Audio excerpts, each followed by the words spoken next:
and clear. In Johnson City, it's 18 and clear. Are you ready to take a ride of your life? Let Black Wolf Harley-Davidson get you started right with a Harley-Davidson Riding Academy new rider course. The course offers hands-on instruction and real course experience that can teach you the skills you need to get the most out of riding. For a limited time, active military, veterans, and first responders and their spouses can learn to ride for $99. Riding Academy classes are filling up quick. For information or to enroll, go to blackwolfharley.com. The ultimate Harley-Davidson experience.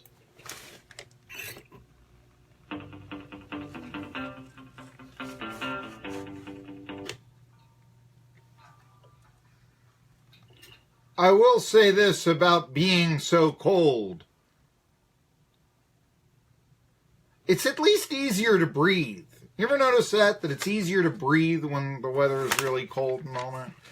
Anyway, I am the only guy hip enough to give a song from 1981, I guess. She's so cold, considering the local weather here. Hey, a lot of people around there, I mean, the stuff to talk about today, the college football playoff, just one great game, another one not so great, but really with, I thought, I don't know, I'm going to say the two better teams, but that was, I mentioned before, I mean, Bama and Clemson playing 3 straight years in the postseason, that really is kind of like, you know, I was comparing it to the Raiders and the Steelers playing every year in the 70s for 5 straight years in the playoffs. I thought that was a legitimate, you know, idea here, or comparison. Especially, I think that it is comparable for the same two programs to meet in a 4-team playoff out of, okay, realistically, and we certainly have learned this with UCF. Let's see here. How many teams are there in the Big 5 conferences? Because the Big 5 conferences control postseason everywhere, not just college football playoff. I mean, there's a reason why if ETSU, I look at bracketology, and they're being seeded 15th in bracketology. You know, they're not seeded in the upper half. But let's look at this here real fast.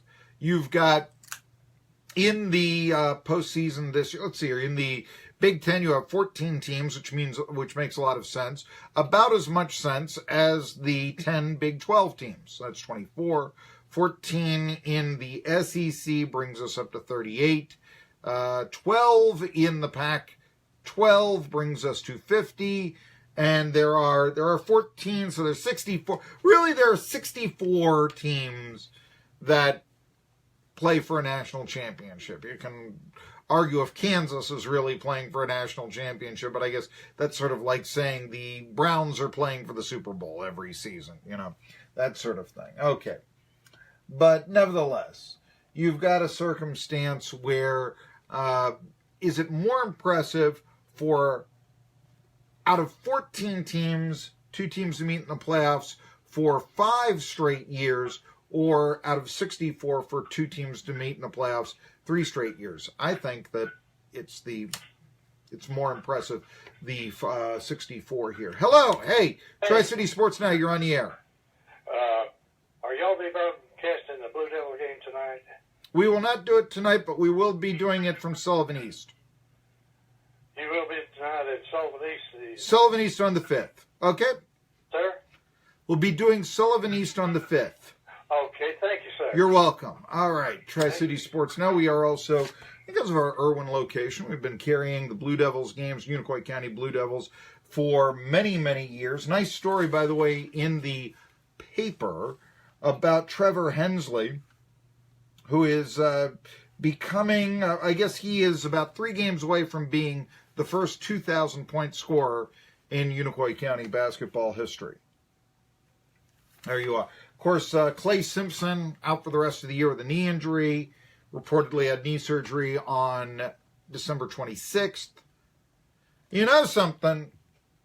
They want to talk about how it's football that injures the players. And, you know, Shadden Peavyhouse, he suffered a football injury in 2016 for Unicoi County, playing wide receiver. He was still pumping a ball at 91 miles an hour during the high school baseball season and signed with Coastal Carolina, at that time the defending national champion. I want to talk about football injuries. What about basketball injuries? What about them? I mean, really. There's many concussions in soccer as there are in football. I really believe the war on football is something of a cultural statement. Nothing more, nothing less. So let's go back and promote that culture, because it is a distinctly American culture. And let us look at, let's see here. How about the way that the Georgia Bulldogs won the national championship? Of course, it was on a 27-yard run by Sonny Michel. I believe that's how he pronounces his name, Sonny Michel. And really an exciting run. I mean, it came right after Oklahoma missed a field goal. So all Georgia had to do was kick a field goal to win the game in their overtime period. However, I really think Oklahoma screwed up by, on 4th and short, down by 3, electing not to go for it, instead kicking the field goal. I know they'd get a second straight possession, but you had a chance at a victory there just by converting a 4th and short, and you didn't take it. You don't deserve to be playing for a national championship. Instead, yeah, you deserve this. On the 27, it's 2nd down and 12. We go wild dog with Sony. Nauta goes in motion left. Snap it to Michelle. He's running to the left. Angling. 25-20. Got a block from 50, 10, 5. Touchdown, touchdown, touchdown. Dogs win it. We're headed to Atlanta. Okay. That's Scott Howard channeling his inner Larry Munson and being about as unprofessional as you can be in calling a winning touchdown run. Here, just as a comparison, which one do you think is better? Here's ESPN Radio's call of the exact same play. Shell, you take the direct snap and run to his left. Trying to turn the corner. He does. The 20, the 10, the 5, touchdown! Sony Michel for the score! And that's how this one will end!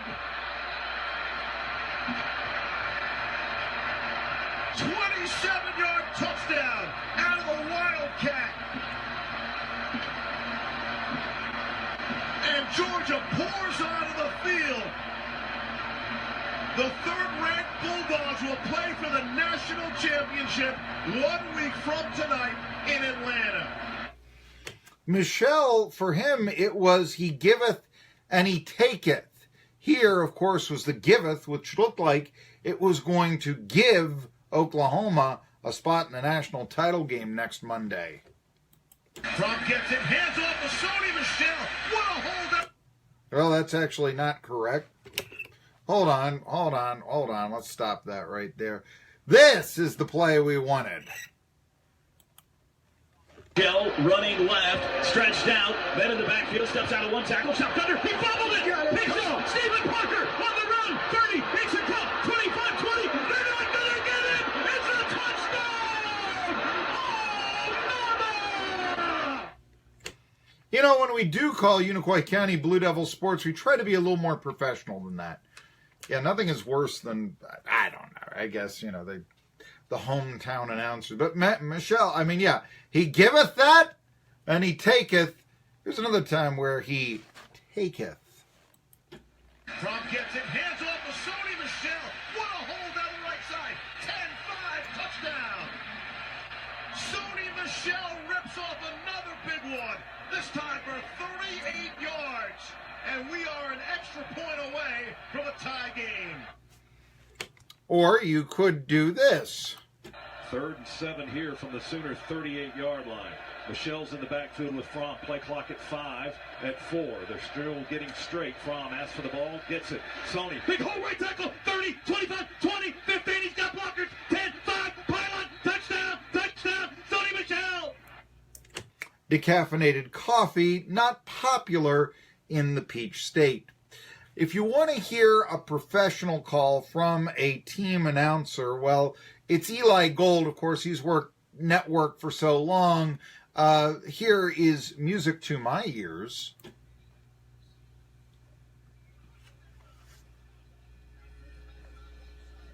If it'll ever come on. 43 seconds remaining in this one, and folks, you might want to put away that shovel of dirt.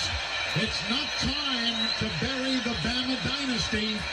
Once again, Alabama will be playing for the national championship, this time against the Georgia Bulldogs next Monday night in Atlanta, Georgia. Alabama 24, the Clemson Tigers 6.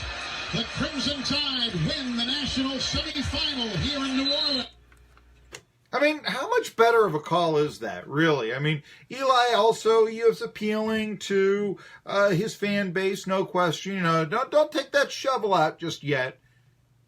I mean, that really is a memorable statement that an Alabama fan can really hang their hat on for call of the season. You know, I mean, there's the famous, Tennessee fans hate this, but hobnail boot call of Larry Munson from a decade and a half ago when Georgia finally ended a long losing streak to Tennessee. Really, from Tennessee's standpoint, I think famous calls. I've said this before, Tennesseans are the only people in the entire world that can hear the phrase, "No sirree," and get a positive out of it. You know exactly what I'm talking about. And it's great. And, I don't know, I remember John Ward's call of the missed field goal in the Florida-Tennessee game back in 98. Was it, I don't know, you know, was it unprofessional? No, I thought it was a decent call.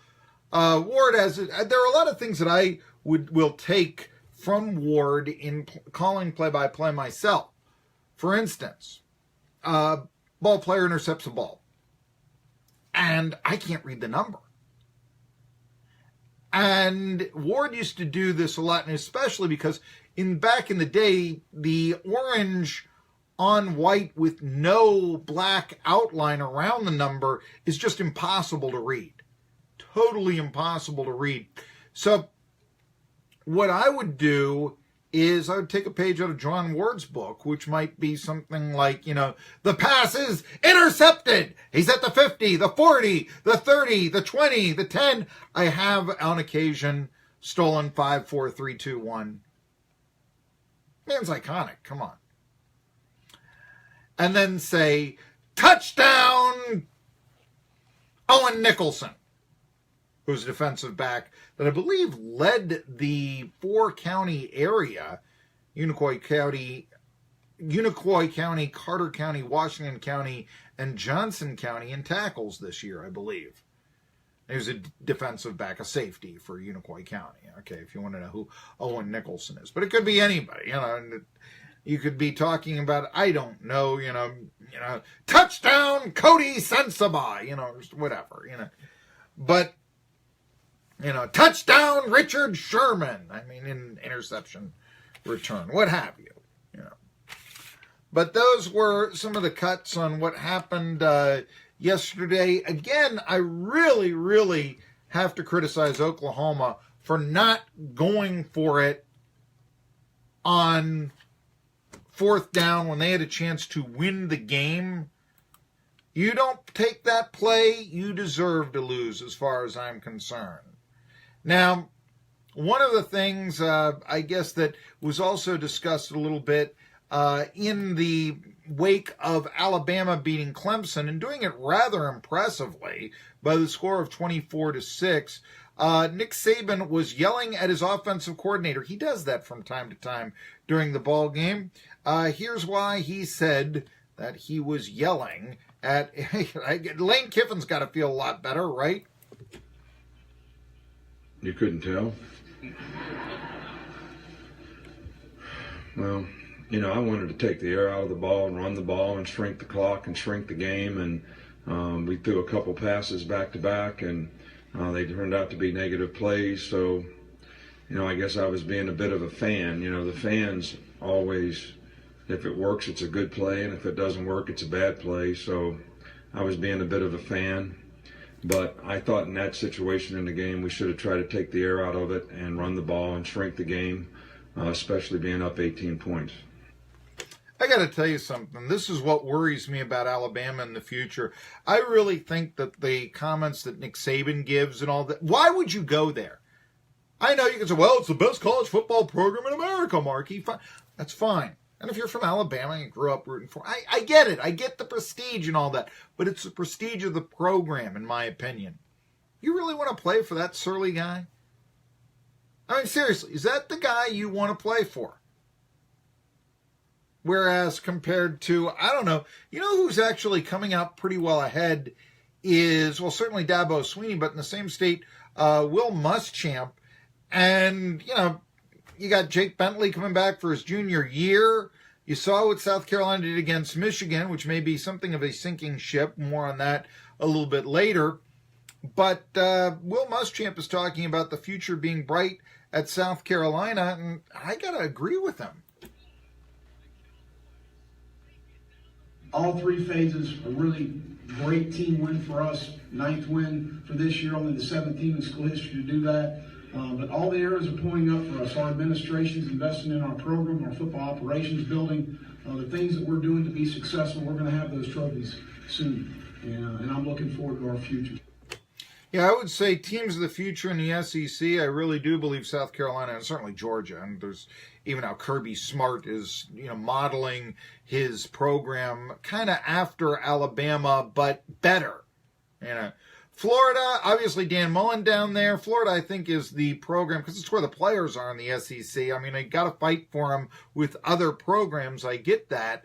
But I still think that probably is the biggest turnkey for victories. I believe even academically, D's transfer. They used to, at least, at the University of Florida for credit. So, I mean, if you were trying to get a player to come to your program from another school, I mean, even that's a little bit of a benefit that maybe another school, say a Vanderbilt, would not be able to offer.